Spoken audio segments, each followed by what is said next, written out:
everyone. Welcome to Horror Film Lovers, and I am your host for the night, Michael McGlynn, and I'm here Woo! with absolutely wonderful, beautiful, gorgeous co-host, Mr. Jonathan Moody. Well, thank you. I didn't know you thought me as beautiful, but all right. We'll go Gorgeous, with that. Oh, you're just so nice.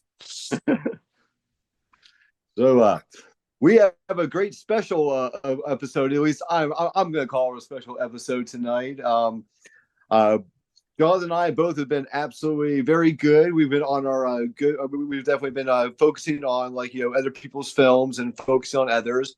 But as some of y'all who've been watching us probably knows that I actually am a producer for a production company called Slasher 15, and Paul himself is also a writer. And oh, sorry, John. Paul. Sorry, John. I don't know why I said Paul. Man, I'm Well, we were talking sorry. about Paul Presents earlier, so that might have been the, Yes, you yeah. know. Jonathan is also a writer and director and actor himself. And we have both decided that for our last episode of this season, we were going to go and review one of my films. And then the very first episode of next season, we're going to do one of Jonathan's films. There you And, go. and why not? I mean, we give a lot of love to everyone else. Why shouldn't we give each other a little love?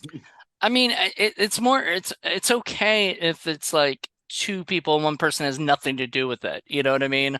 Like, because if both people have something to do with it, it just seems like you're just, pandering, to your own stuff. But, this way we're actually helping each other out.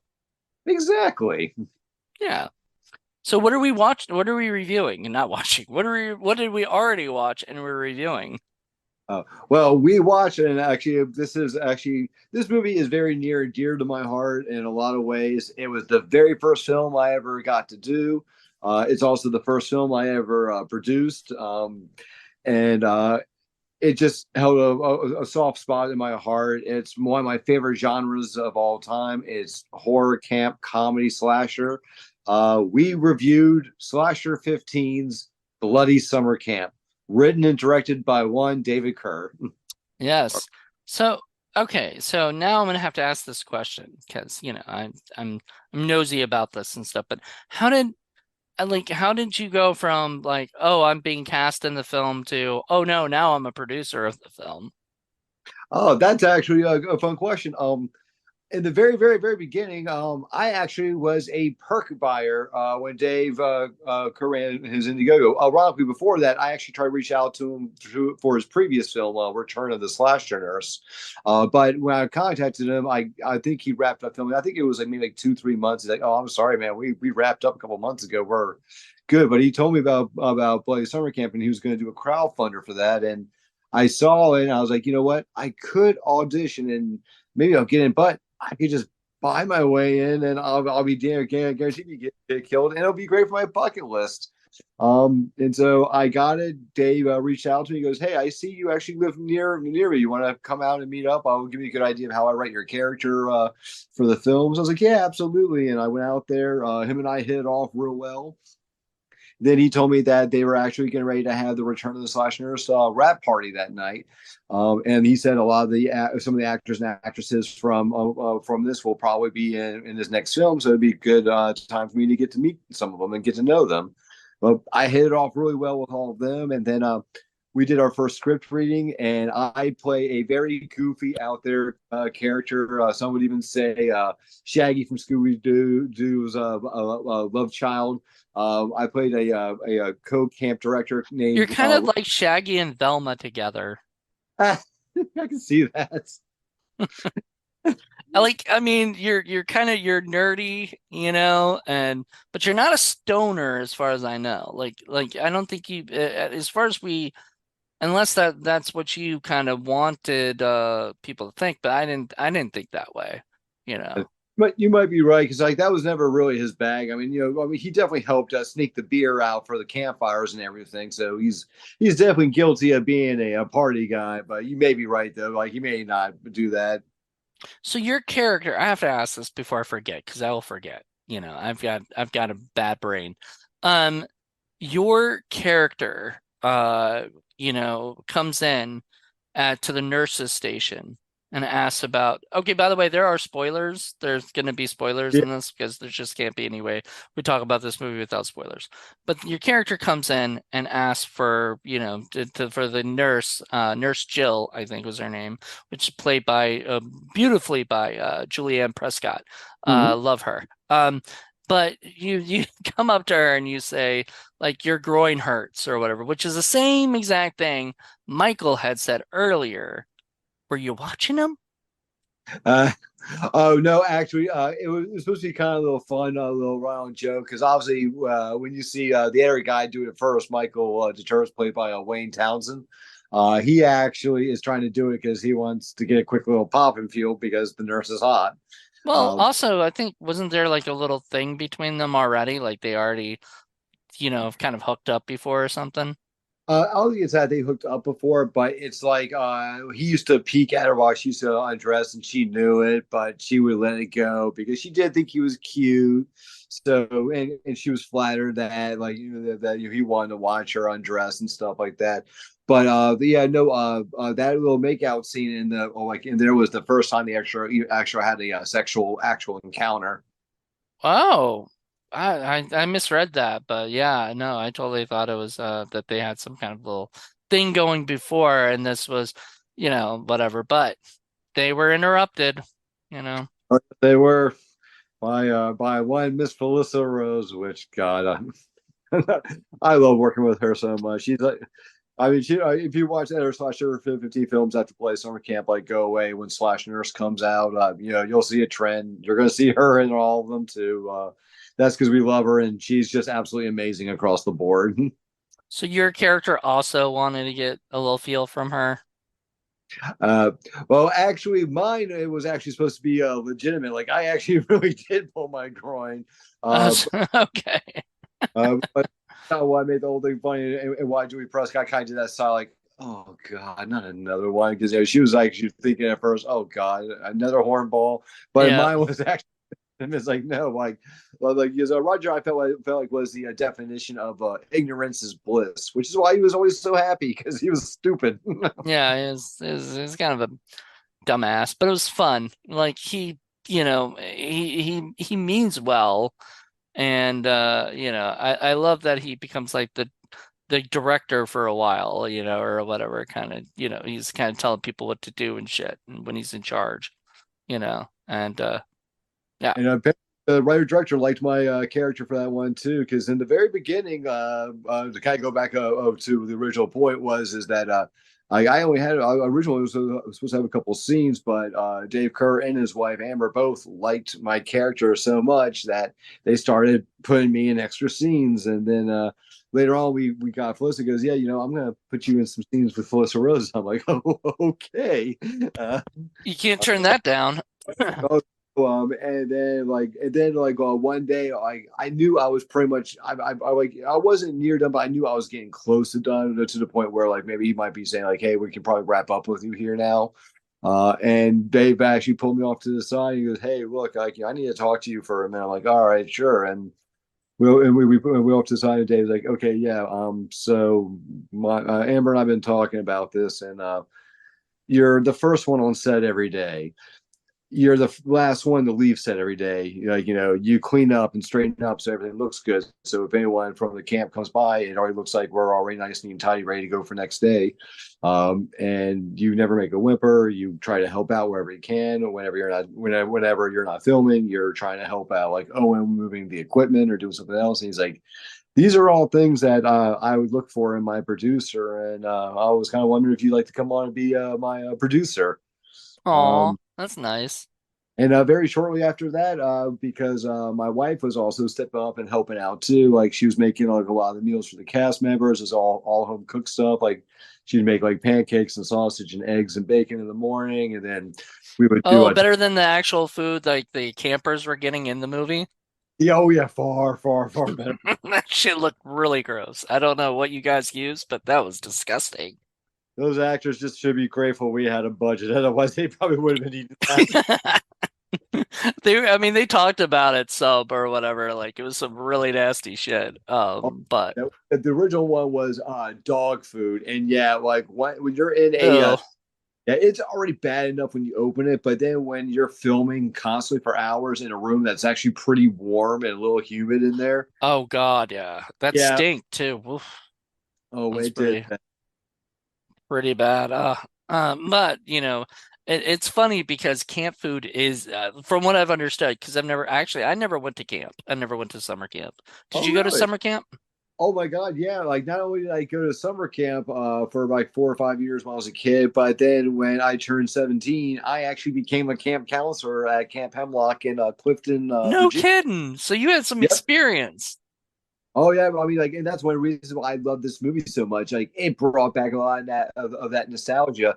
Because the funny thing is like I tell everyone, they're called cliches and they're called stereotypes for a reason. It's Hmm. because a smidge of truth behind it. Like the counselors hanging out around a bonfire, drinking. Like, Well, telling ghost stories, do they do that? Like the camp legends? oh yeah, I mean, like at least I can't say Camp Legends, but everyone had like ghost stories back at their hometown that they would tell everybody and stuff. But the main point was we're all here. Everyone would sneak out in the middle of the night, usually around like 1 in the morning, because all the kids were passed out asleep, and we would just go. And then we would always have one counselor that would always be God, what we refer to him as. I think it was like we refer to them as DWs, if I'm not mistaken, which designated walkers. Uh, Uh, which pretty much meant that we had one person at the campfire who would just chill for the night. And what they would do is usually about every 30 to 40 minutes, they would do rounds around all the cabins where all the kids were just to make sure no one was up or any craziness was going on or anything was happening. So at least there was checkup. So we weren't being completely irresponsible to, we weren't trying to pull a Jason Voorhees at Friday the 13th here or nothing like that. So for your first film, and this is a big film to do for to be a part of for your first film, and that's awesome. Congratulations on that. But like for your first film, I mean, you're right there in the middle of like a camp and you're doing all of this stuff. And it's gotta be sort of surreal a little bit for you. Oh, it was. I mean, like I said, I mean, just to be at the camp. But then, like I said, but then we had Fliss come on. Like, I She was. wasn't originally coming on, or did she like Oh, well, no, originally she was, but because we did get that result. I think it was in the first crowdfunder. I think we got the budget to get her on. I think it yeah. was. Um, but I didn't know if I was gonna have any scenes with her or not. And like, because like I had no idea where I was going, but I had scenes with her. But then we had when we ran our third Indiegogo, we got even more money. Then we got Dave Sheridan on, and which was even a bigger shell shock because not only am I living my dream of being acting in my favorite genre horror film, I'm now working with two celebrities of two movies that I watched religiously growing up, like Scary Movie and Sleepaway Camp. Oh yeah, I watched those to pieces all the time. I mean, matter of fact, I can honestly tell you, I have a DVD collection of somewhere around probably close to 3,000. I mean, I could even just show you. I have it all laid out on my wall over here and that. I believe you. Yeah, but I can honestly tell you, Scary Movie was the very first DVD I ever bought. Nice. Yep. Did you upgrade it to Blu-ray yet? Oh yeah, no, I did. But I mean, when the churn happened from VHS to DVD, and just like oh wow, it's small. Oh look how crisper the sound is.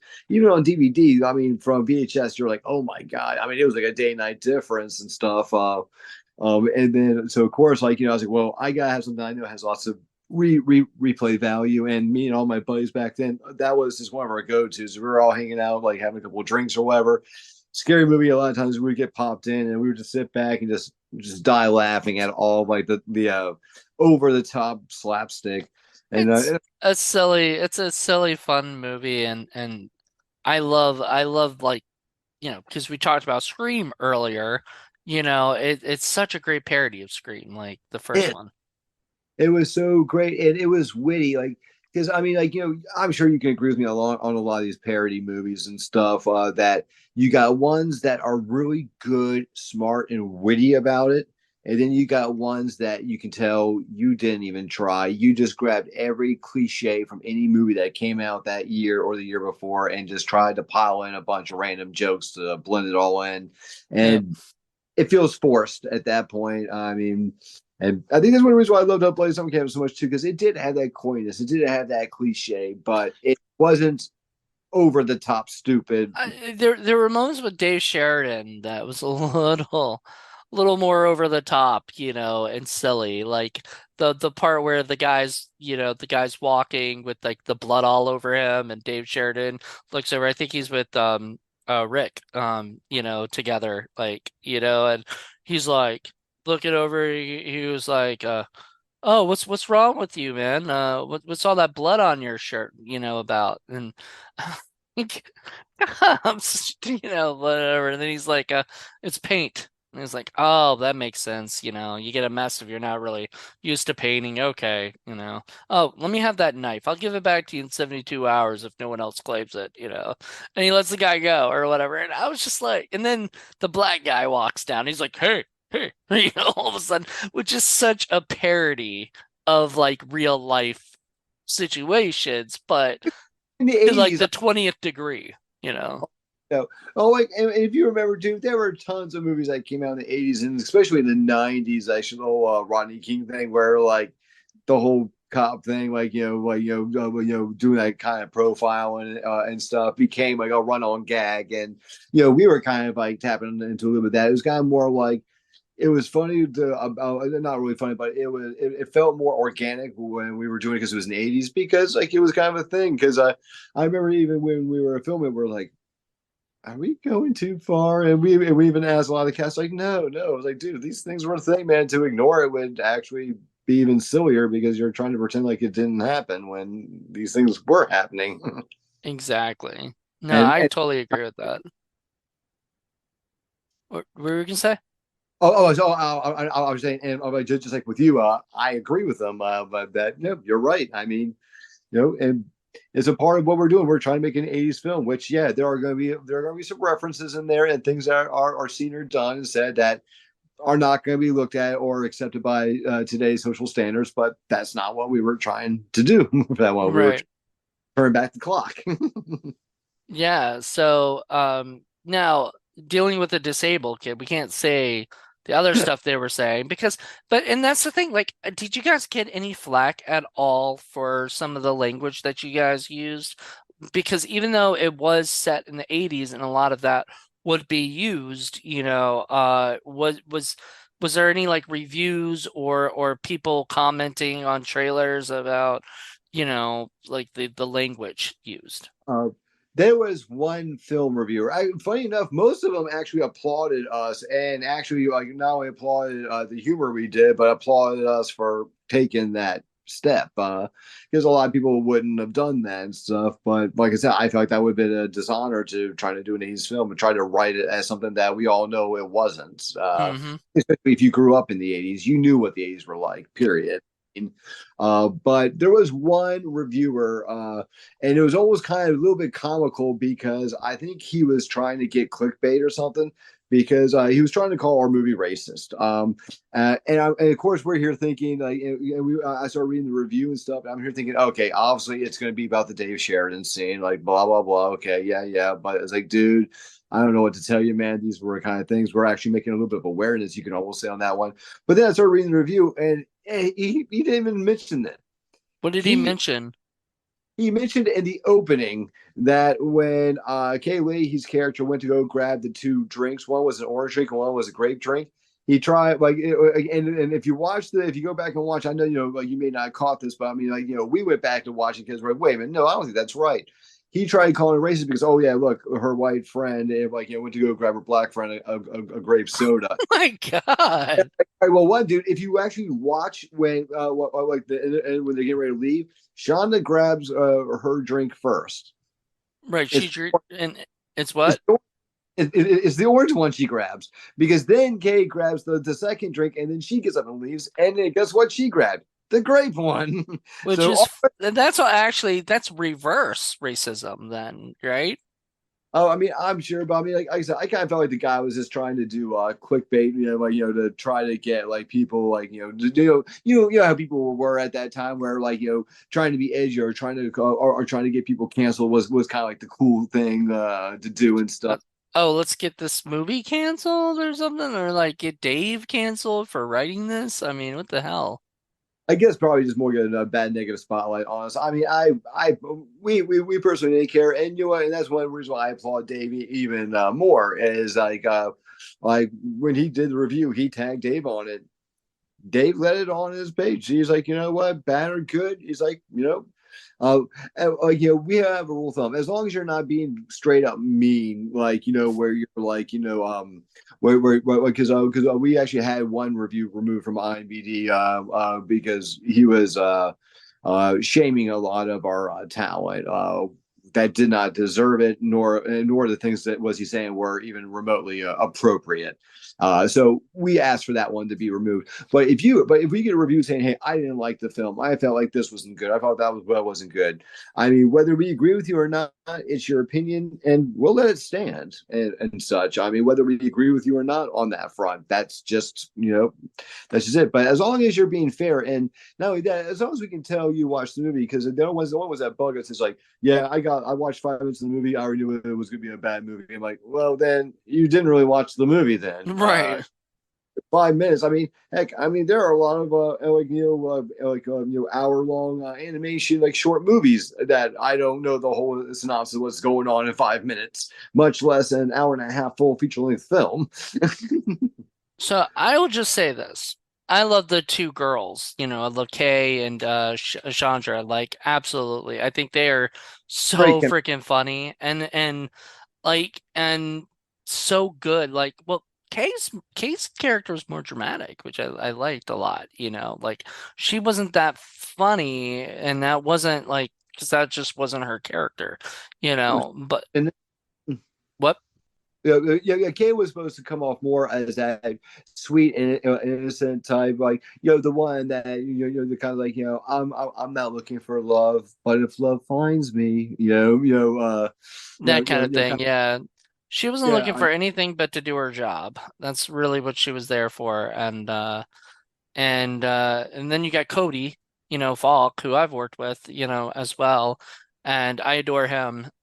So having him in there as the, you know, but his character was so hard to read, which I think is his point. Like, I think that's what he was trying to go for. Like his character was a little hard to read of like where he was going, and especially that came from at the end. You don't know whether if he's the killer or not. Right? mhm. And so when it becomes that way, because you know, but I did love that scene with him and the cook, and shit. And then the cook's like, and I'm gonna fuck you if blah, blah, blah, and starts attacking him. And I'm like, Jesus, like this guy should not be cooking anybody food, like what the hell? And to show how good you that actor was, because that was a Christian Jensen. He is also a novelist, but he actually it was so funny. He wanted to like he has a publicist or whatnot, and he said he was going to do a rom com of a book and stuff. And his publicist was trying to talk about, no, don't do that. Like people usually want to read rom coms from girls. So what he do? He wrote a rom com under an alias, and he turned himself into a woman. He did that just to just to write a rom-com. Was it a rom-com script or a book? Oh, it was a novel. Novel. Nice. I Well, mean, that's funny. and it was actually very well reviewed too. I might add. So I mean, go No, him. nobody called that one racist, did they? Nope. I mean, Um, that's so yeah. Well, the cookie he did a great job. He was really like obnoxious, which is what he was supposed to be, or whatever. He's talking about fucking the girl in the ass, whatever. I wanted to do a little nod to like the creepy cook from Sleepaway Camp in our own way. It was our way of kind of giving a nod because like when you see our film, I mean I know you're a fan of the same films I am on Yeah. too. You saw a lot of nods that we gave to a lot of those old '80s slashes. I mean, you see I, a little. Little Friday For a 13th. little Friday the 13th, I think I see a little burning. I see a little, all Yeah, those Prowler, all those kind of exactly. ones. We wanted to sprinkle a little bit of love, for across that genre because I mean, I loved that era of slasher. So like to give it all that love, like I was of course I was 100% on board for that one. Well, and this is why I like this one better than like the American Horror Story camp one that they did. I Hmm. wasn't really a big fan of that because the problem is they took it way too seriously, where it became where it if they tried to, I guess, make it look like if it was from the 80s and stuff, and that could be cool, but it didn't work for me. Like it just for some reason, what you guys did was made it still feel like the 80s, but also still feel like it wasn't, you know. At one point I was wondering, is this the 80s? Because not because like there was anything wrong or whatever, just because it just felt like this could be almost any time. And that was the 80s. The 80s wasn't trying to be the 80s, you know what I mean? It was trying to be this is the time, this is when it's made or whatever, you know what I mean? Like so I feel like that's how this movie came off. Oh no, I mean, and that's definitely a fair assessment. I mean, especially like with all the updated equipment, yeah, we can always make things look grainier, but we didn't want to go too crazy either. We want a good-looking film, one that would be something that people would want to come back and watch again, hopefully. I mean, and that's one thing I did like a lot about Bloody Summer Camp. Not too my own horn, but I felt like this one had a lot of good playback value to it, especially when you get to the ending and everything, and you find out who it is. If you go back and watch again, you'll actually notice there is a lot of subtle hints as to who the killer is sprinkled throughout the whole entire film. But you won't But catch that the first time. You'll catch no, that later when you see who it actually is. yeah, but when you go back and watch it a couple times, like, oh my god, how did I miss that? He just said, oh, how did I not put that together? Mm. Well, um, then that's a sign of a good film when at the end of the day, you look at it and you can go, it's like worth, second or third or fourth viewings because you catch these, little things the next time, you know. oh, exactly. I mean, and to add on to what you said, even too about like you were guessing who you wonder who the killer was. Uh, this is a fun little fact. We really need to put this as one of our fun facts on the IMDb page. I think people would get a really big kick out of this one. Mm. Uh, I'll go as far as say like 97% of the cast had no idea who the real killer was.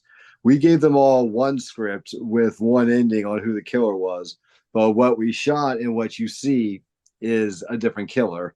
Uh, the person who you were made to think to believe was the killer in the very original first reveal is who everyone thought, um, which was the Wayne Townsend character. Like, So do we want to let's do spoilers on it because we're already go right, watch it on Tubi because if you haven't seen it, or whatever, but we're doing spoilers. exactly.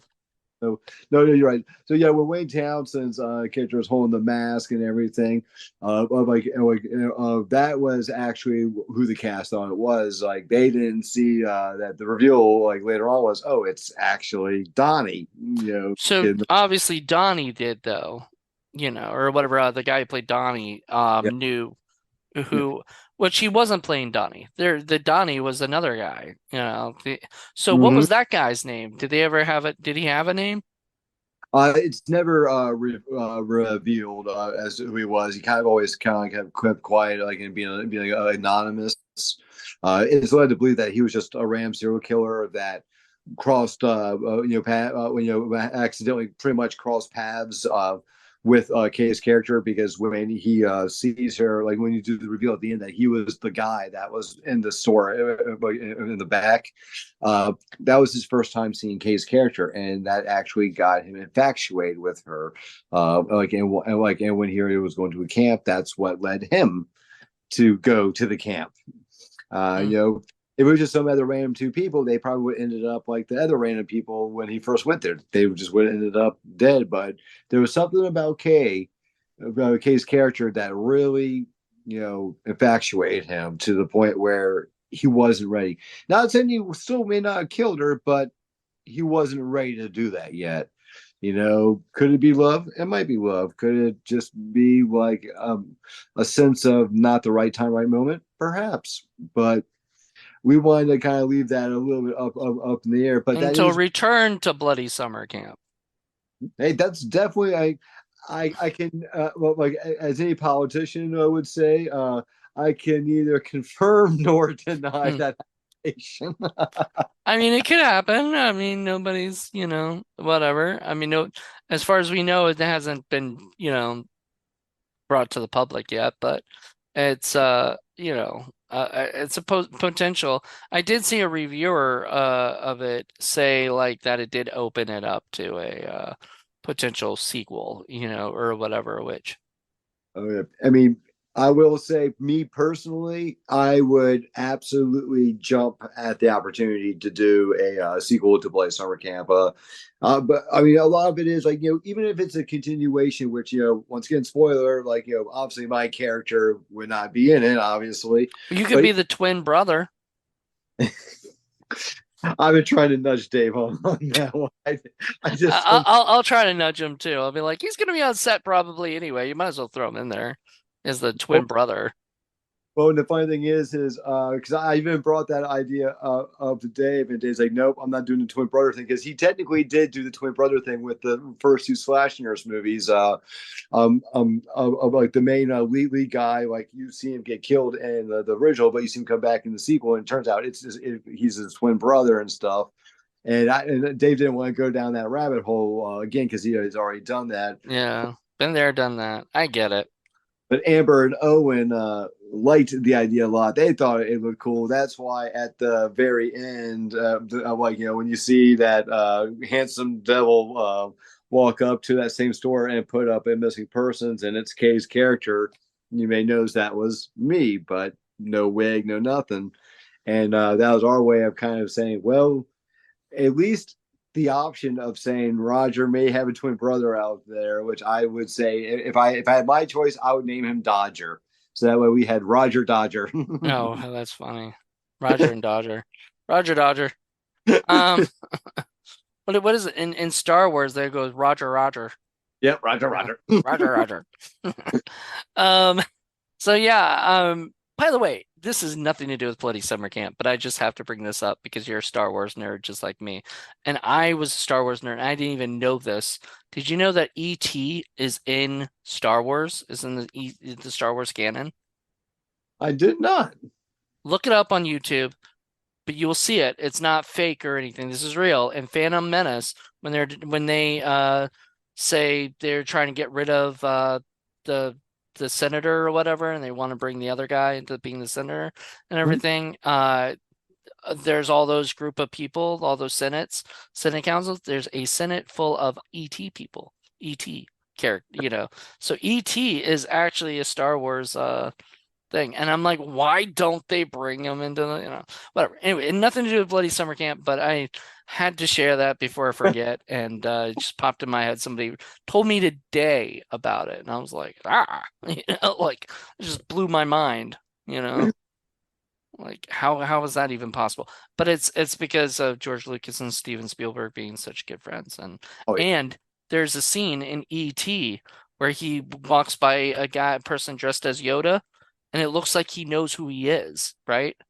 So there's that idea that he actually has seen a Yoda, a being or whatever somewhere, and he's like, I know who Oh, that is, you know? So there you go. So watch E.T. again, you'll see that, and then watch Star Wars, and you'll be like, oh shit, they're like same universe, that, which is that's though. what? I mean, that's actually really cool, though. I mean, I love this cross section of universes. One I would absolutely love to see would be a crossover of Scooby Doo at Camp Crystal Lake. That would be fun. Did they I do would. that? Did they didn't do that anything like that? I Like like I think someone did some concept art for it before, but I've never seen anything done. But it's kind of one of those like things like if I had money, I could just like even if you know 'cause I would probably just make it fun, make it like I would just make a very graphic animation movie out of it if I could actually draw. uh, but Right. um I uh, can't but draw either, so don't feel bad. then I would just call upon a lot of my actor friends just to come in and just do all the voiceovers for me and stuff. And I mean, it could be. I mean, honestly, who knows? I mean, that might be a fun project if I can find a good artist who could really capture like what I'm trying to get done, and it can do the animation and stuff. I Hmm. mean, I would definitely be very open to that idea. I mean, obviously, it'd be a fan made film, and I'd be okay with that. I mean, well, because for me, like, it's something special for me. Like, and And you'd be I've always playing said that Shaggy. I might do his voice. I might very well. You I could do mean, it. I could see it. You know. yeah. I And everybody's already calling you Shaggy on this in this movie apparently. So yeah. you know, and it goes right back to it. That's awesome. So yeah, so let's get back to Bloody Summer Camp. Yeah. I went on a little bit of a thing, but to talk about universes, um, has so Dave's got the slasher nurse first, I guess, or whatever, Yep. thing, the trilogy there. I think it's trilogy. Is it quadrilogy yet, or is it just trilogy? Actually, no, it would be quadrilogy because all four of his movies that are out now, Curse, Return, Bloody Summer Camp, and Go Away, there is a connection to all Oh of them. well. All So right. yeah, wow, that's a whole. So what's the connection? Okay, well, and well, of course, Curse is what started off. Return, they went to try to find him, and at one point, the twin brother and the lead girl from the original one, sister, actually find the slasher nurse's father, and they pretty much torture him to try to divulge information of where the slasher nurse is because they want to kill her. And then but what you know, and his name in that was oh god, well, why am I drawing like on the name? But anyway, um, if you also notice the character is missing his two front teeth. Hmm. Well, Slash Nurse was supposed to be a modern day thing, 2000s era. Bloody Summer Camp, there happened to be a drug dealer there named Uh, Scott who yeah, got his James Mitchell. That was his name. James Mitchell, but he goes by Skunk apparently. Yeah. Yep, and in Slasher in Return of Slashers, that was his name. His name was James Mitchell, and in Bloody Summer Camp, he got his two front teeth knocked out by Devilface, which is why later on when you see Return, like the Slashers, and you see he already has his two front teeth missing. It's from what the events that happened at Bloody Summer Camp, and then That's awesome. with Go Away, one of the sheriffs, there's a scene where two cops are doing a ride along with a third person, played by Elsie Holt, Xander Goldman, and then the ride along was played by Steve Hugh Nelson. Hmm. Uh, and they're talking and Steve Hugh Nelson asked them like so have you all always wanted to be cops, and one of the cops name is Sedora, and and then the other cop actually tells us like, oh yeah, my partner here is a bit of a legacy. His father actually was there at the notorious slaying in '86. And he's like, oh crap, you mean the one at that summer camp? Yep, that's the Hmm. one. And which was played by Rick Germain's character. Rick Germain's character, yeah, that's awesome. Rick's a great guy. I love him. Really is.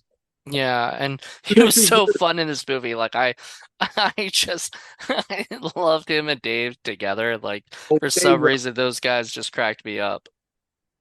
Yeah, I mean, I kind of felt a little bad at first because originally Rick was supposed to be the sheriff, but then we moved him to the deputy. But I'm glad we did because the chemistry those two had, and just it's just the overall outlook of it. Because you've got Rick Germain's character, you can tell this guy is smart. He has some good common sense to him, and at least can see things right there in front of him, and he has to take orders and answer to a guy that probably a character who should be wearing a helmet at all times. I definitely would have it definitely would have felt different, you know, had Rick been the sheriff instead of, and there's somebody else been the deputy, instead of Dave. Dave just brought something to that sheriff character that just felt so wrong. And I don't think because Rick's such a nice guy. I don't know. I haven't seen him do like that, that kind of role, like, very, wrong type of role.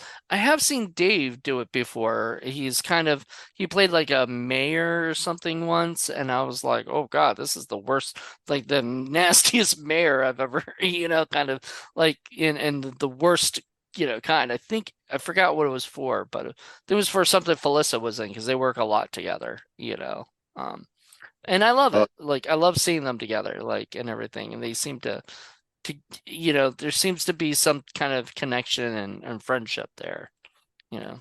oh, I know. I mean, we all support each other. As a matter of fact, I'm actually waiting. Xander Goldman actually just hit me up last night actually to let me know like, hey, can I just get an update on your address so I can send you your copy of Mount I'm sorry, Macabre, Mount Macabre.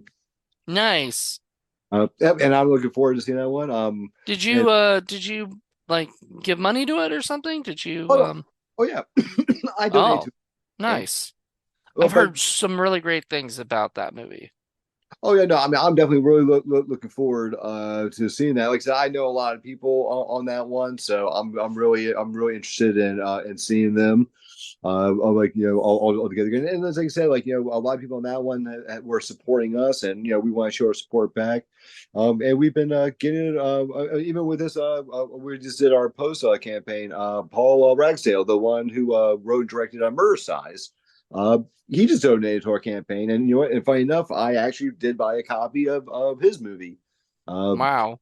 yep, it's just honestly, I love this idea. I mean, and for me, I mean, it's just like if it sounds like something cool, like I'm gonna check it out. And I love his idea of doing like an '80s style like aerobics because it was a hot trend during that time.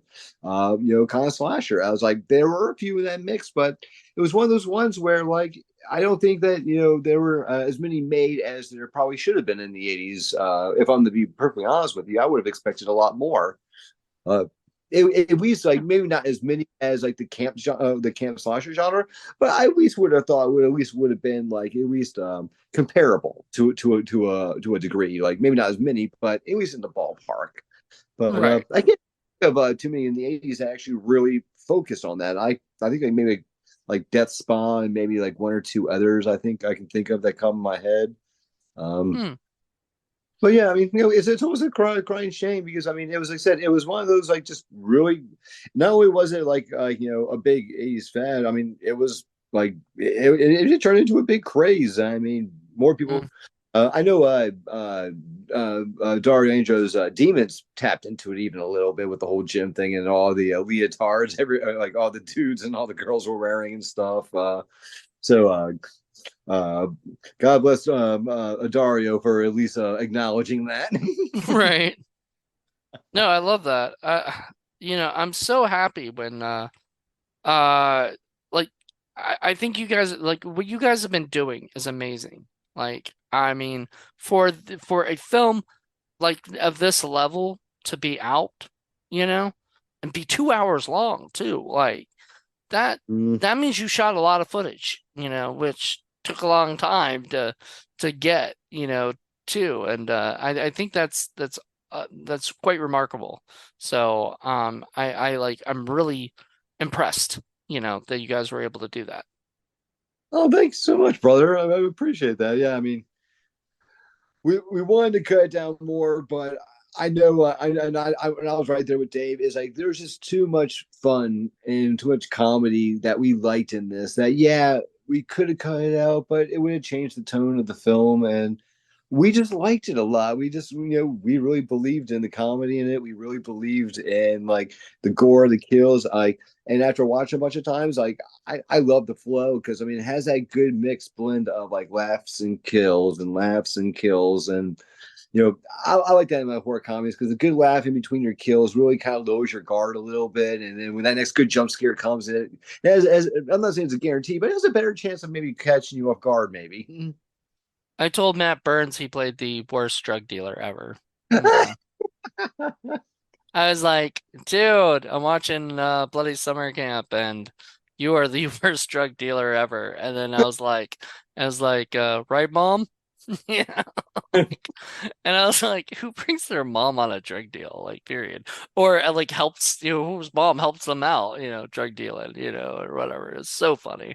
And I love that the fact that now I understand why he didn't die because I figured, his character was so useless in a way. Like he could have died, like he didn't even get the drugs, so like what point, right? And then now you're saying in Return to Slasher Nurse he's there and it's his character from Bloody Summer Camp. So it's just sort of perfect, that you guys do that. But yeah, he laughed. Forgot what he sent me his and I love seeing him act. I told him that earlier too because I don't get to see him act as much. But he goes, it's not a shit box. That was his response to me. It's a classic. It's a classic. Yeah, it was funny. There were like little things maybe. Do you mind if I say anything sort of Oh, like where please, dude. and I mean, so we're like open to. yeah, and it's nothing like too big or anything. It's just little things that as a filmmaker I noticed that maybe other people wouldn't care or whatever, but I saw it when they're checking the cars and everything and nobody opens up the hood of the car to check and see what's wrong with the car, why it won't start. I'm like, that doesn't seem normal. Like I would be like, and I get it sometimes as a filmmaker, you don't want to have people go and do that because that takes time and that's like, that's more, running time in the movie that doesn't need to be there when you can just cut it. It's just when I see it, I go, oh man, I would have had them go and do that, open up the thing and check it. That's me. I'll like to send you the extended copy because the extended cut, the ones that the backers got, is actually 2.5 hours long. Yeah. And actually, there was one like actually made it didn't even make the extended cut because we were too afraid of copyright. But it's in the bloopers. Of that cut too, where like the very first one of the camp owner when he gets in the Corvette, like it doesn't start, and he does actually open up the hood, and he looks out. I was like, I don't know what I'm looking at. I just buy the damn things, and then Right. my character pops in and he goes, I think it's the flux capacitor.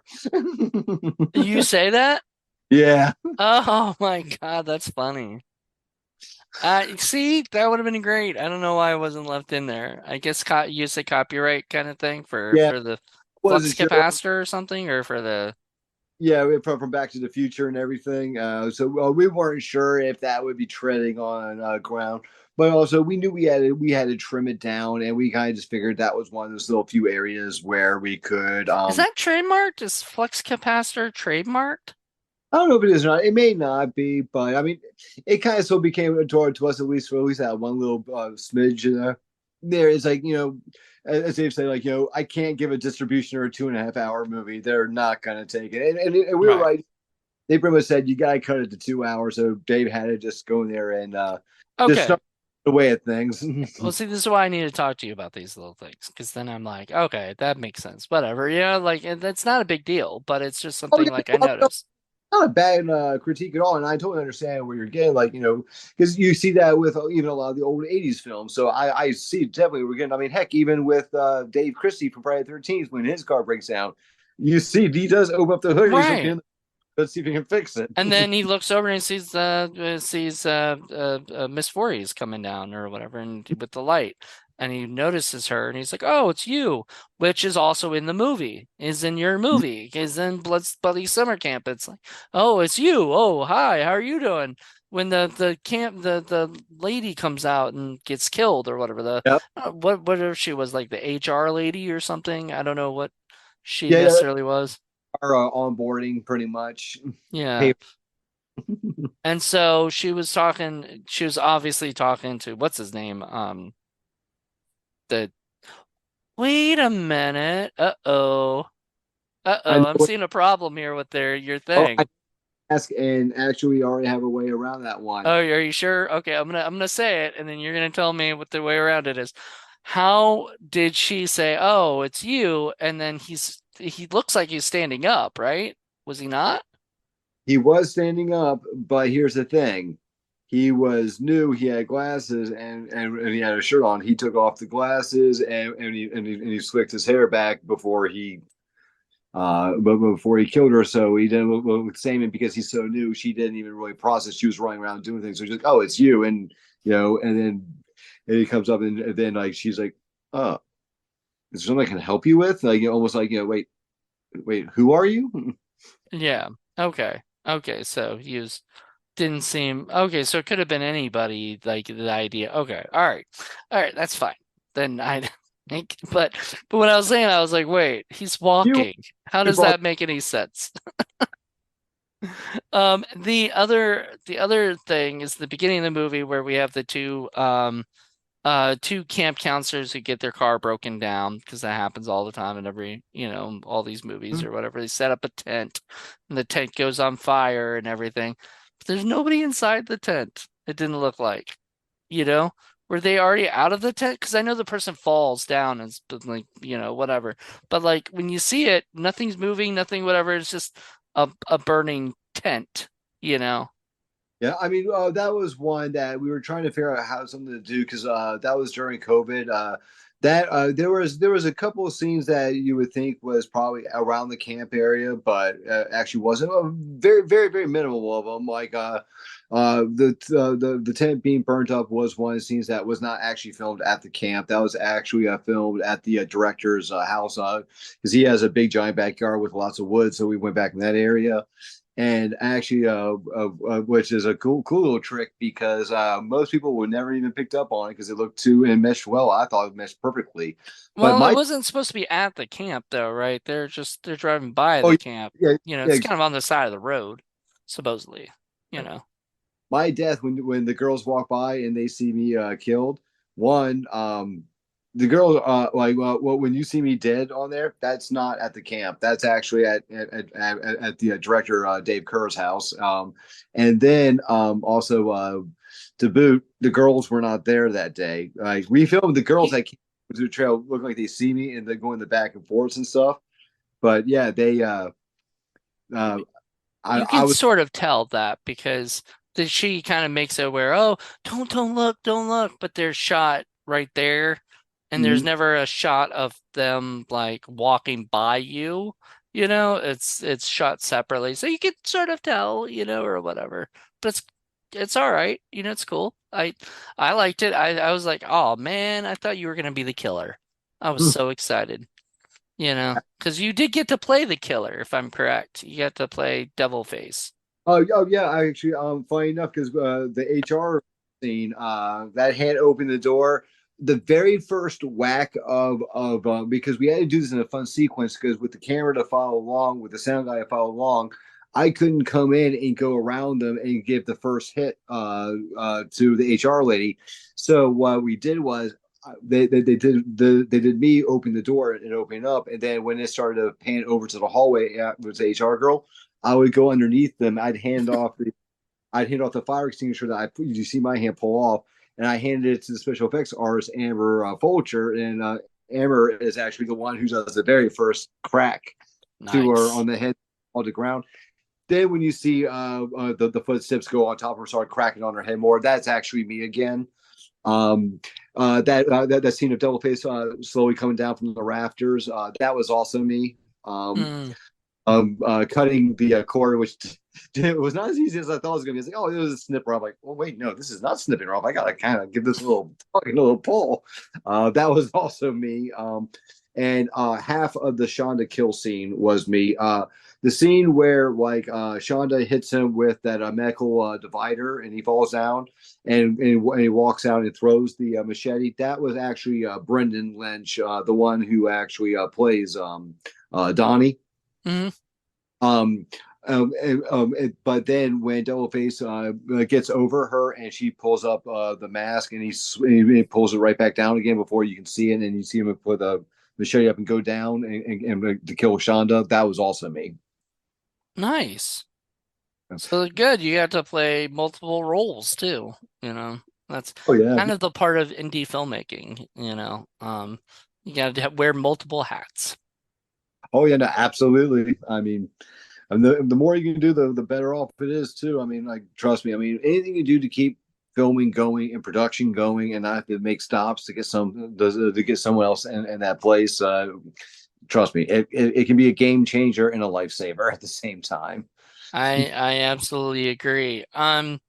So the special effects, by the way, were freaking phenomenal. Oh, Amber's I mean, the start with the burned body, right? Like that start with that was pretty brutal and pretty awesome. And these are all practical effects, right? No CGI kind of thing, like, back like the 80s. So more people should do that, especially in Hollywood. Like I know it's probably cheaper, easier to just put in fake CGI shit, but like, it's more fun when we get to see, blood spurting out and all this cool shit and people getting a fire extinguisher, on their head and their head just crushing, like that's just cool. Like, like that.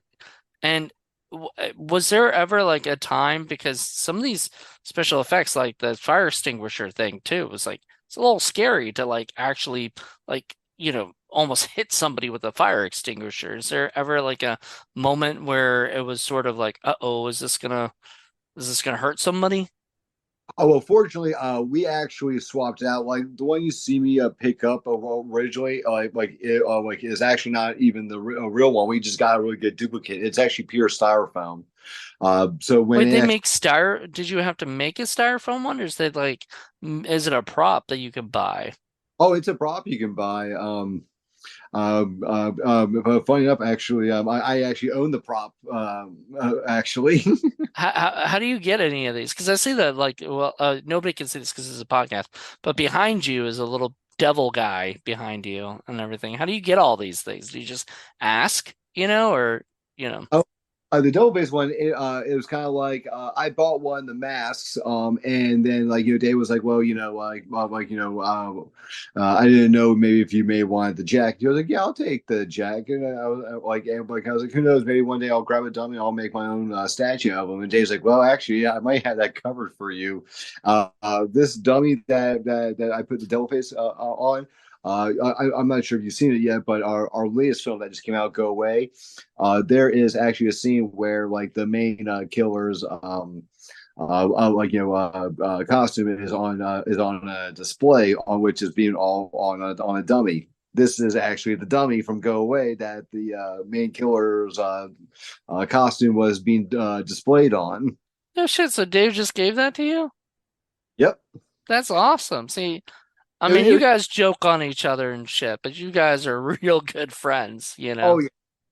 Honestly, I mean, like, do we act that way when we're in person? A lot of times, yes, we do. But Dave and I absolutely love each other to death. We are good friends. Amber and my wife are very good friends. I mean, just last weekend, Amber and Jamie went to a reptile exhibit together. Um, and like I said, like Dave and I like hang out. We do movie nights a Well, lot of time. the But first night, the first night we did our show, they walked in.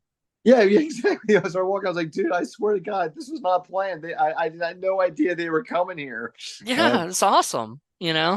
Like when you guys are that friends of like, hey, I'm just gonna come over your house and have like see if you want to hang out, kind of thing. Which I don't really have that in Williamsburg, like the people I do, do my movies with and stuff, they're all over Virginia, and everything.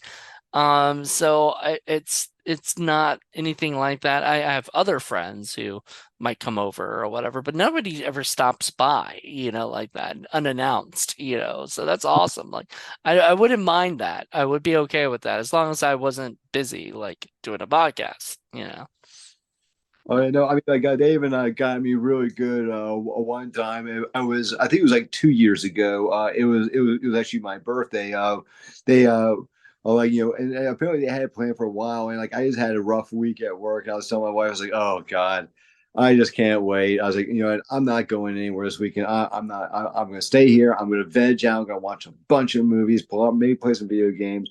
I'm not doing nothing. I'm not going anywhere. I'm just gonna sit here. And she's like, you're not gonna go out for anything. I was like, not a chance. Like I was like, the only thing that's gonna get me out of this house is if Dave calls me and there's some emergency with Bloody Summer Camp that he needs my help and attention for. And if that happens, then fine. Then I will go and take care of that. And lo and behold, like a day or two later, Dave calls me. Yeah, hey Mike, there's a real there are a couple of things. I might have some issues with Play Summer Camp. Is there any way you come by my house so you can take a look at me? I forget what it was exactly, but it was something that made me go, "Oh crap, Dave needs me for Play Summer Camp." You should have said anything, then that wouldn't have happened. Yep. Right. But then I went out there and stuff. And it turned out it was all set up because Jamie needed me out of the house because the whole cast and everybody was trying to throw me a surprise birthday party. Oh, that's nice. And so Oh. but Dave called me out like it ended up being complete bull. Like he did not need me for anything, but he knew like if he called me out because we had an emergency or that we had something wrong with Play Summer Camp, he knew that'd be the one thing that would get me out of the house. But I was like, nope, if it's Play Summer Camp, I gotta fix it because See, there you go. You told your wife and she made it happen. to show the love I had, like I was like, I'm not going anywhere. But oh wait, there's something wrong with the movie. Oh wait, nope, I gotta go. I gotta go. Right. And then there's nothing wrong. It's just, Exactly. But oh, we fixed it before you got here. Oh, sorry. But hey, hang out with us for a little bit, while, this is that right happening. there itself is another reason why the movie was just so special. It's like I met so many wonderful and special people on there, and the best part was I got to work with a lot of them on other projects too. Once again, others within our within the Slasher 15 banner, and I've even got to work with them outside the Slasher 15 banner on other projects, and it's just great to see that a place where we all we're coming from together, and yet we all get to still find ways to cross paths and meet up and still get to work and hang out together. It Yeah. it's a real So yeah, it's a family, right? exactly. Now I noticed like so so Dave Kerr works with you guys with Slasher 15, but I see a lot of the same people are working with like Brad Twigg and everything. Is there like a friendship there, like do like working together and everything, or is it just, you know? Oh yeah, actually, funny enough, when we were doing play summer camp at one point, we actually were doing a cross promotion for each other. Brad's team was actually constantly showing a lot of love to play summer camp and getting their fans to give us an eye over, and we were doing the same for his film Shriek Show. Also Deathboard. I saw Yep, Deathboard's poster, in the yep, movie. yep. Like, and we've actually, and we've used each other's talent before because I mean, obviously, if you see Shriek Show, you'll see I'm in Shriek Show. Nice. Um, I oh, need to and watch that because I know a lot of people that are in that movie, and I'm friends with the Fuzzy Monkey guys. Like Chris and I are really really close friends. oh yeah, and And what? in fact, Daniel, of the one who does their DP work, he's actually the one who did our drone shots for Blaze Summer Camp and for Go Away, and he actually did some for us again for us Slasher Nurse. Nice. See, But don't you love it? Like we people have just work with each other. Oh yeah, no, I mean, I absolutely love. Like, I actually felt bad because Brian actually did reach out to me not that long ago and asked me to be a part of a project he was getting ready to start filming, and I would have done it for him, but unfortunately, like the dates were right in the middle of a slasher, so I just couldn't do it. was also really good in this movie to see Jesse Green, who's in a lot of Brad's Yeah. movies and everything, as the father of the real Donnie Bratz and everything. So it was neat because I was like, oh yeah, it's Jesse. Like I was talking to him, talking to him on a Facebook the other day on in the comment, but he had talked about how he's going to retire or something. And now all of a sudden he's getting all of this great notice for a lot of stuff that he's doing and everything. I'm like, you can't retire now, man. Look at all this stuff you're doing. He goes, "Okay, maybe I'll take a little break, but Hey, we all need breaks. absolutely. Like I had a very, very busy spring. I think it was something like I did like 5 or 6 films like in that spring, and I'm not gonna lie, I was so burnt out after that. It's like I need a break, and Hmm. the campaigning and the filming of Slasher Nurse. It's like I got a couple of small projects. I'll be doing. I got 2 other projects I'll be doing before I start our next one with Slasher 15, and I don't really foresee myself taking on too much more in between that time because I really want some downtime because especially when I'm doing the Slasher 15 stuff because it's not just acting, I'm also producing. So it's like if I'm not acting that day, I'm still on set. Hmm. Running around doing whatever needs to be done, from day to day operations. I mean, it could be something as simplistic as just moving some lights around or grabbing some coffee and donuts for everybody because we know it's going to be a long morning or it's going to be a long night. So let's get caffeinated let's get our sugar highs going and let's get cracking. Right. Yeah. Well, it used to be coffee, now it's energy drinks or whatever works fast enough, to get you going. Energy drinks just make me more anxious. They don't do shit I'm for the me. way it gets me too jittery. Like coffee. Coffee can get me jittery, but it takes a lot of coffee for me to get jittery. Because I'll usually already put down at least anywhere from 4 to 7 cups a day. But and nice. that's not like in a row, like, back to back. That's like throughout the whole day.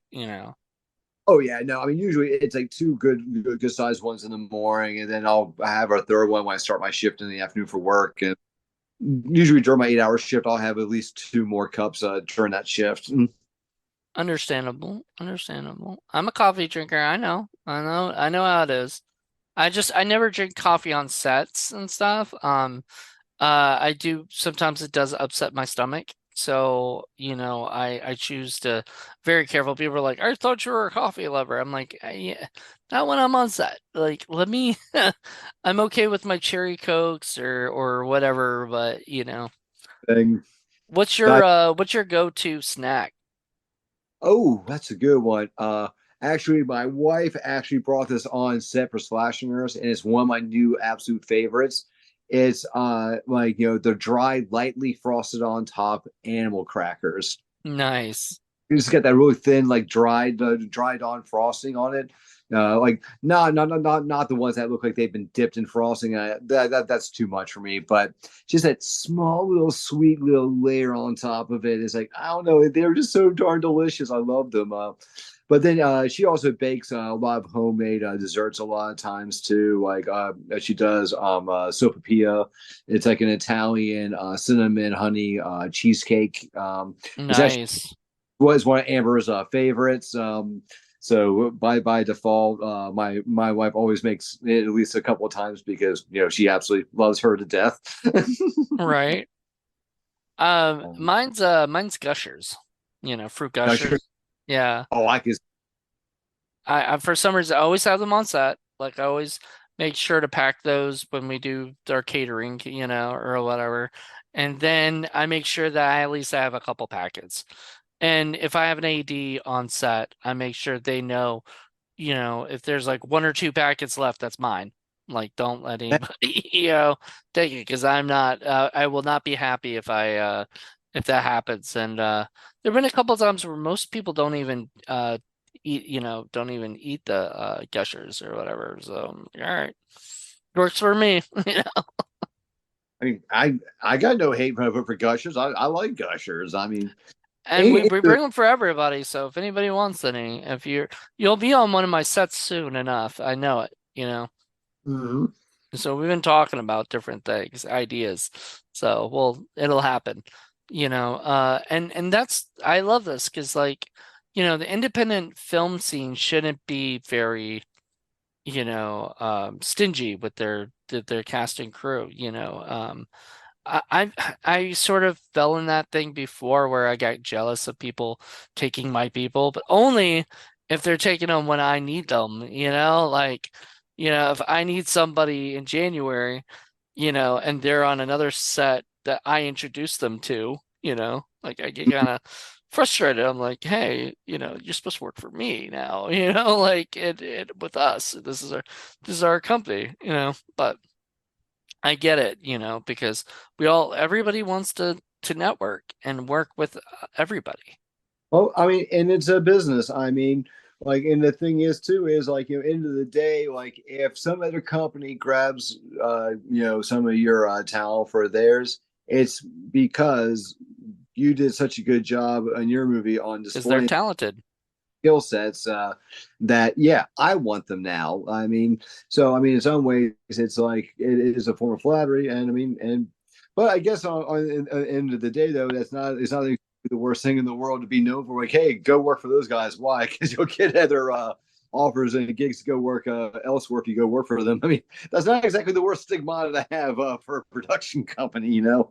Yeah, I mean, you just don't, you just want to like, and like the people you want to work with, Oh yeah. because probably the people you don't end up working with again, it's because something, you know, probably something happened, that did not make you want to work with them again, and that's understandable, but it's also a thing where you got to be careful in this town, an indie film scene is a town in a way, Oh, and it is. and people talk, and you if you do a great job and you're very very sweet and kind to everybody, like you seem to be a very sweet and kind person to everybody, and you always like lift people up. You do a freaking appreciation Friday thing, every Friday.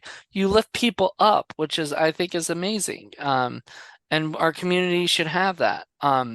There I are a agree. lot of people that don't do that, and or they only care about themselves and stuff and only out for themselves, and those are the people that don't work as much as the people who help each other out and are there for each other.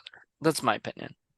Oh no, and I completely agree. I mean, it's like I said. I mean, the problem is like is like just like with any business, you got a couple of bad apples in the bunch that some I don't want to say ruin it for everyone else, but it definitely makes our jobs harder to Hmm. convince of the ones who don't know us that well that look, I understand you had a bad ordeal with these people and stuff, but we're not like that. Like look at our track record. Our movies get made, they do come out, they can be viewed. Any of our old previous projects you can see, and Hmm. most of you can convince, but it's just the fact that they're if they didn't get just get screwed over by whatever by XYZ project or whatever, then they probably wouldn't even have had the second thought. They probably just like, oh well, yeah, you all look cool. I like your idea. Here, like I want to get a copy of your movie, or I want to get special thanks in your film or something like that.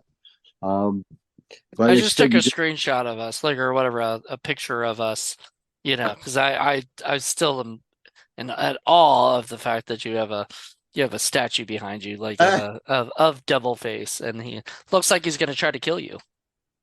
oh yeah, and actually, right when we wrap up Slasher Nurse, I'm going to make another one for the Slasher Nurse. Oh, for real? Nice. So you got Oh, another dummy? oh, we're gonna buy her, but we already got the mask, and we are getting a copy of her costume. Nice. So we can put that on there too. Yeah, because I So you mean, got a female dummy and a male dummy. You're gonna have them well, fight each other out. I'm like not that I mean I'm proud of all of our films we do with slasher 15. Like I said, Blood Summer Camp is always going to have probably my deepest love just because it was my first film and it's my favorite genre. But I will say though, Slasher Nurse, I'm looking really forward to that coming out and to everyone getting to see that one because like the locations and the budget we got to have for effects, I think people are going to be like, yep, this is why you give these people money is I think what they're going to be saying, like, because we let it show. Because I mean, I've seen films, and I like where I've seen some Indiegogos where they're getting six figures, Right. and I'm like, my God, I would sell my soul for that. And Well, I mean, look, when the people get the six figures and everything, they still need to do like finishing funds and other things because that money was used or whatever, but that wasn't enough to like, pay for everything. They oh still, yeah, you no, know, I mean, and was I that? mean, I just agree with you. Oh, yeah, and we do the same thing because usually, like, when you do your first crowdfunder, that's the money you're really using to make the film. And a lot of times you go into a little debt, and that's why in post you hope that you can gain that money back and get wherever else you need, like is like for like in your composer or doing your color grading, your sound mixing, and so on.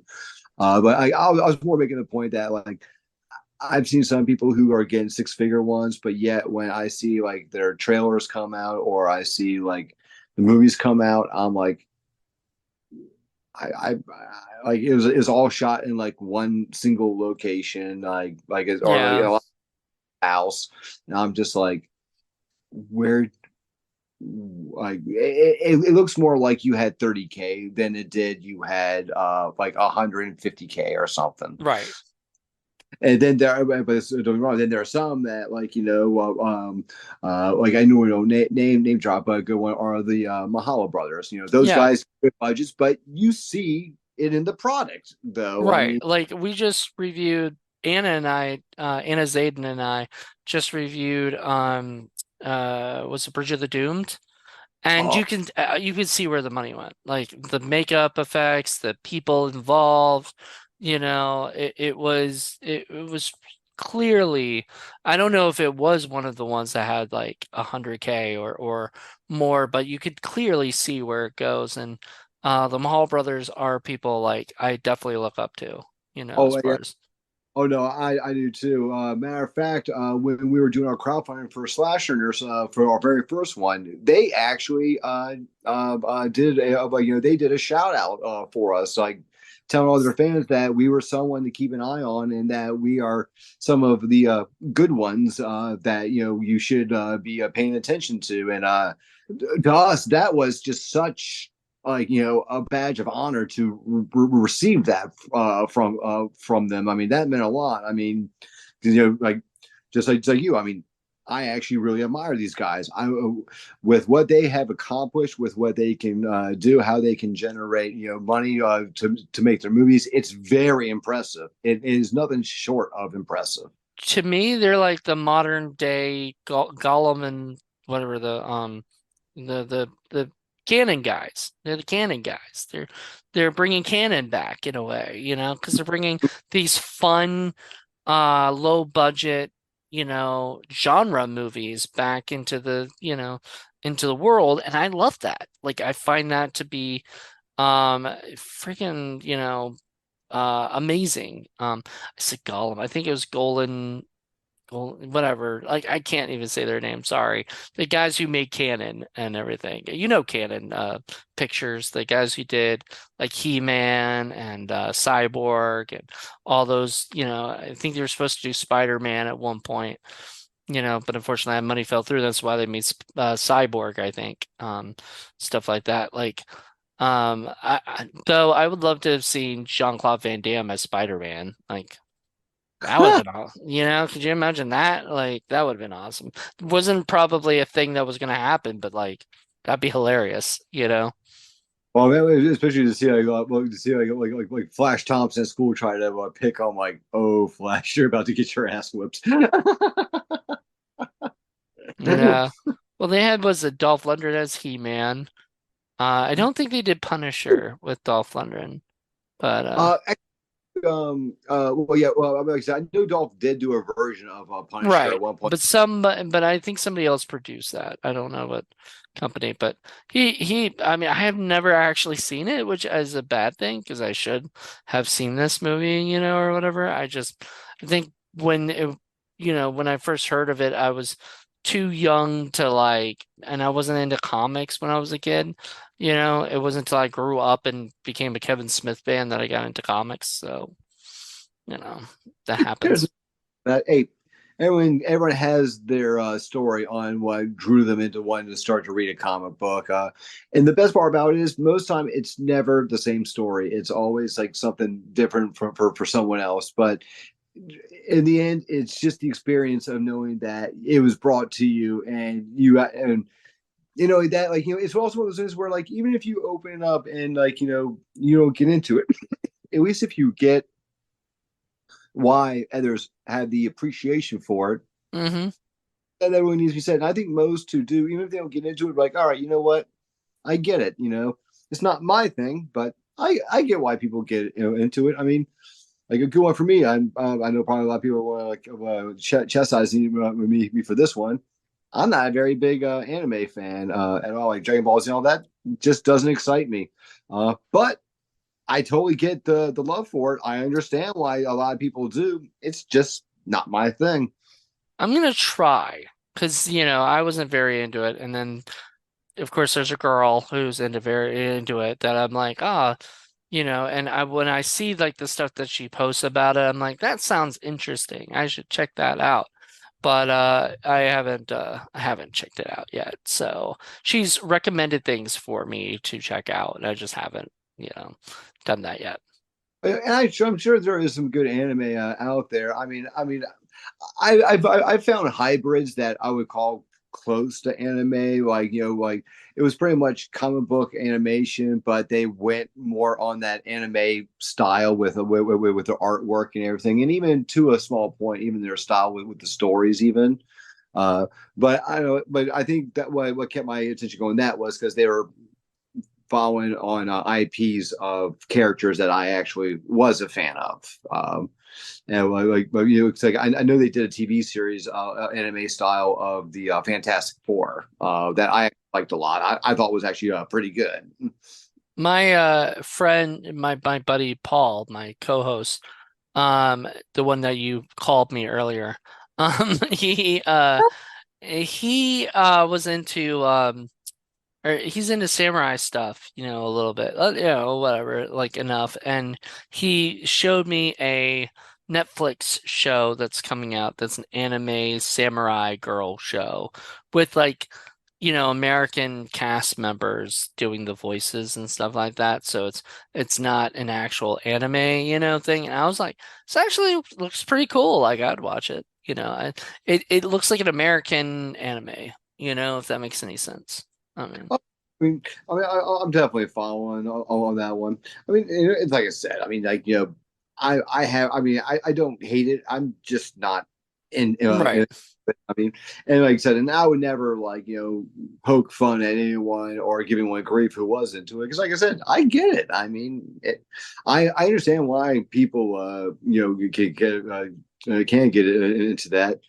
There, there's only been a very few things I've ever told myself who is watching this? Like keeping up with the Kardashians, for example. That's Well, that's when I'm like, who and why are you watching this? and it's so funny when I talk to people who watch it and I ask them, why do you watch it?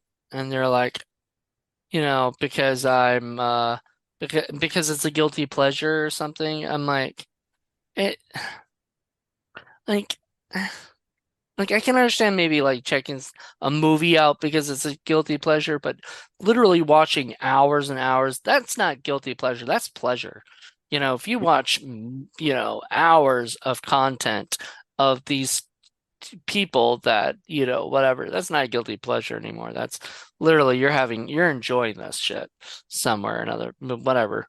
Either you enjoy the pain or you enjoy it's not pain to you at all. Mm-hmm. Nope, I agree. I mean, before I met my wife, I used to date this other girl. She was really into all those MTV celebrity date games like Flavor of Love. Oh God. I know a couple people are on that show. Oh yeah. Uh, but she was just so adamantly into like, oh, I think they're going to be the ones. I'm like, you do realize that either A, they're actors, or B, they're just trying to get a paycheck. whoever wins this, if they're together a year from now, I will eat my hat because I know they won't be. And lo and behold, I don't think any of them really have been. Well, there's also that show like Love at First Sight or whatever, and people are really into that. That's on Netflix. I mean, whatever. People are into these things, and I don't judge them because I mean, I'm into weird shit too. So I don't care, but I just yeah, I'm like you. I'd just be like, I'm not really. I don't know. Love at First Sight though. I watched the first season of it and I was like, it's not a terrible idea, but it's like the people there are just douchebags most of the time, or whatever. You're just like, I don't want to see douchebags. That's why you like watching horror films because the douchebags usually die, Mm. and stuff. They don't usually the final girl is not a bitch, or whatever. It's usually, whatever. So anyway, by the way, real quick before we end this, because we're probably going to wrap this up in a second, but I do want to say that I did see a couple really cool things that reminded me of like the Final Girls, um, which we Okay. were talking about doing, but I already did it with Sarah, so we Thank can't. you, Sarah. I'm Yeah, kidding. I'm kidding. I think I picked it too because me and her were fans of the movie and shit, and it's a movie I loved, and so I think you picked a couple things that already picked, myself or whatever, and I was like, sorry. Well, the Tucker and Dale versus Evil was hers, was her pick, and Final Girls was mine, and so we had a couple that you were like, oh, and those are sort of in the same vein, but. Uh, was it the Final Girls has that scene where the character jumps in slow-mo and falls down, or whatever, and everything, and it's kind of but they're kind of joking at it, going, "We're in slow-mo," or whatever, right? As it was happening. And so they like were aware of it, or and whatnot.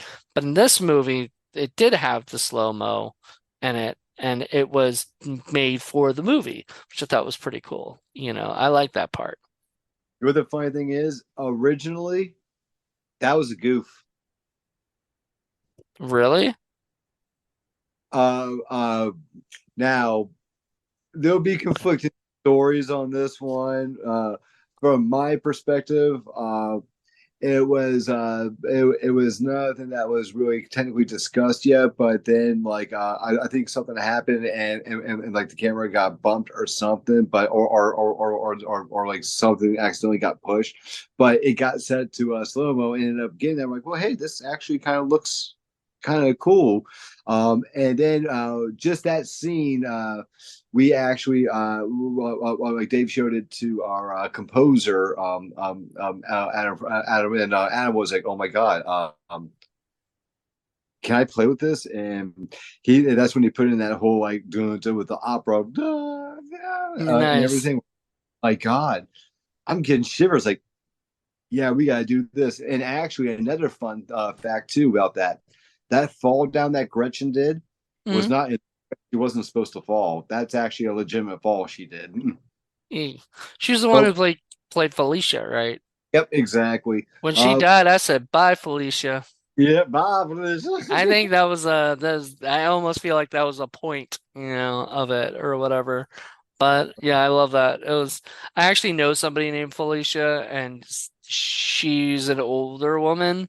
And so somebody actually said bye, Felicia, to her, and she's like, bye. Like she didn't Yeah, know the joke, and we had to explain it to her. It's from Friday, which is a movie she did not ever see in her life.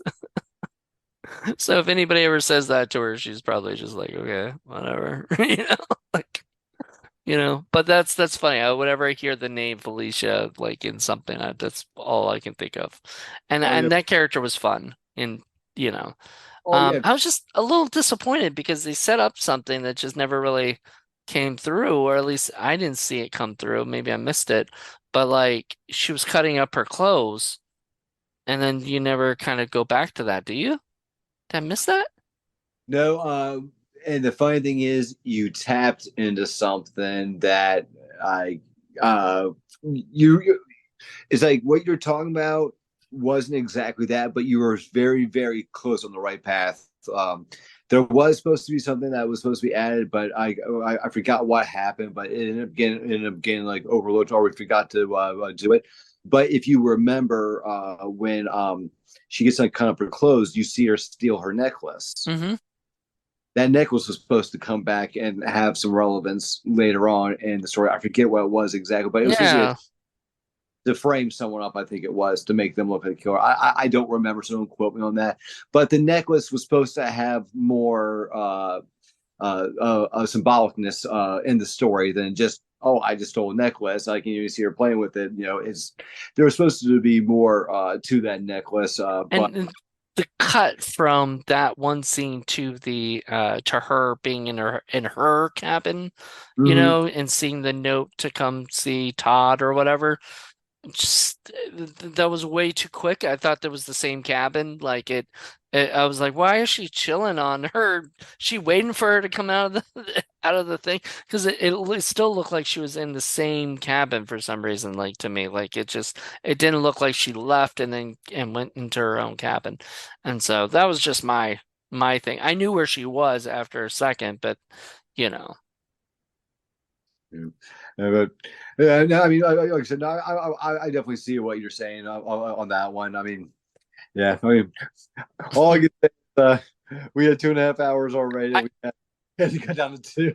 And you know what? That might have been some of the things that got cut, and understandably, doesn't probably bother most people. I'm just really weird when it comes to things like that because, as you know, as a director myself, I'm always like, when I see somebody, I'm like, we got to make sure they leave and leave the cabin.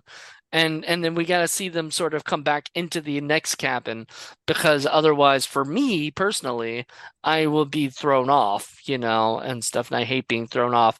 And so I don't even care, like if the audience gets thrown off or whatever, that's on them. But like me personally, I just don't like it. So I do that. I'm very like picky on that stuff, but I also write that into the scripts, and stuff like leaves the cabin, shuts the door behind them, right? All the time because I just can't it just bothers me, with writing and where people just skip to the next scene and then they're on, somewhere else, and it's just like throws me off. No, I know. Honestly, I'm actually very impressed, man. Like, I can definitely tell you're really paying attention because, like I said, like a lot of the things that you point out, like I said, uh, the shirt one and the necklace, no one ever would pinpoint that one, but the whole diamond one, yeah, a couple of people mentioned to us about that before. But it's also amazing that most people don't ever go back and pick up on that. Well, Like, it's probably another thing of like it's a movie. It's a goofy little horror movie, It's not supposed to be picked apart, we think of things differently because we're filmmakers, So and you're the one who worked on it. So like you think of it differently than I would think of it. And I think of it differently than you would think of it because I'm seeing it through the eyes of somebody who just watched it for the first time and is like, "Oh my God, like this is amazing. Why am I now just watching this? I need to watch this again and again and again later, Like this should be a summertime movie for me to watch. And I think that should be everybody else too. So go buy the movie or go watch it on Tubi. That's gonna be my suggestion. So thank you, Michael. This is awesome. Thank oh you man. for picking this movie. Man, thank you for letting me do it, man. Like I said, I got really excited about this one because like you said, I was having a hard time. I was like, yeah, what's up? You're like, oh, here's a list of everything I've done, and the worst part was, I know I said Final Girls, like it's on the list. I was like, what is it? And like, because I swear I did scroll through the list once. I mean, I won't lie, I kind of did scan. I was like, And I was like, all right, well, fine, Final Girls, it's on the list. What is it? Oh, damn it, it is, isn't it? Like, well, all right. I was like, oh, you know what? Screw it. I Blaze Summer Camp. I know that's not on there, and you know what the best part is? I can talk all night about that freaking movie I if you. know you can, and we could still do that too. We could make this could be like a commentary track for the fucking movie because I think it's almost just as long as the movie, you know. And I ain't cutting it. There's no cuts in my thing. You're in a, you know, if it's almost 2 hours, it's almost fucking 2 hours. So there you go. But yeah, no, I just enjoyed it because it's just a fun little slasher. Slashers are my favorite genre, so I subgenre of horror.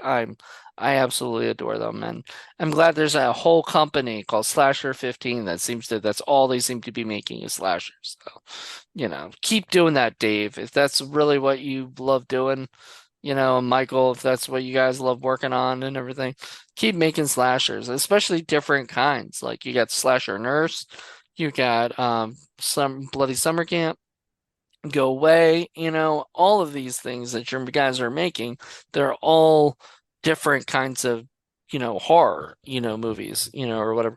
80s, and then there's the 2000s, and then there's probably going to be 90s, and you know 2020s, where everything's all woke and shit, you know.